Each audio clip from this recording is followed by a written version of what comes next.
A little girl went to her bedroom and pulled a glass jelly jar from its hiding place in the closet. She poured the change out on the floor and counted it carefully. The total had to be exactly perfect. No chance here for mistakes. Carefully placing the coins back in the jar and twisting on the cap, she slipped out the back door and made her way 6 blocks to Rexall's drugstore with the big red Indian Chief sign above the door.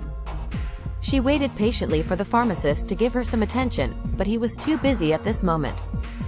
Tess twisted her feet to make a scuffing noise. Nothing. She cleared her throat with the most disgusting sound she could muster. No good. Finally, she took a quarter from her jar and banged it on the glass counter. That did it. And what do you want? The pharmacist asked in an annoyed tone of voice. I'm talking to my brother from Chicago whom I haven't seen in ages, he said without waiting for a reply to his question. Well, I want to talk to you about my brother, Tess answered back in the same annoyed tone. He's really, really sick, and I want to buy a miracle. I beg your pardon, said the pharmacist.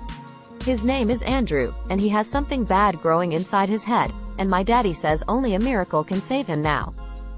So how much does a miracle cost? We don't sell miracles here, little girl. I'm sorry, but I can't help you, the pharmacist said, softening a little.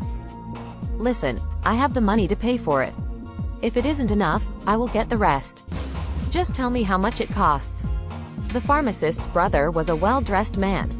He stooped down and asked the little girl, what kind of a miracle does your brother need? I don't know, Tess replied with her eyes welling up. I just know he's really sick, and Mommy says he needs an operation. But my daddy can't pay for it, so I want to use my money. How much do you have? Asked the man from Chicago. $1.11, Tess answered barely audibly. And it's all the money I have, but I can get some more if I need to. Well, what a coincidence, smiled the man. $1.11, the exact price of a miracle for little brothers. He took her money in one hand and with the other hand he grasped her mitten and said, take me to where you live. I want to see your brother and meet your parents. Let's see if I have the miracle you need. That well-dressed man was a surgeon specializing in neurosurgery. The operation was completed free of charge, and it wasn't long until Andrew was home again and doing well.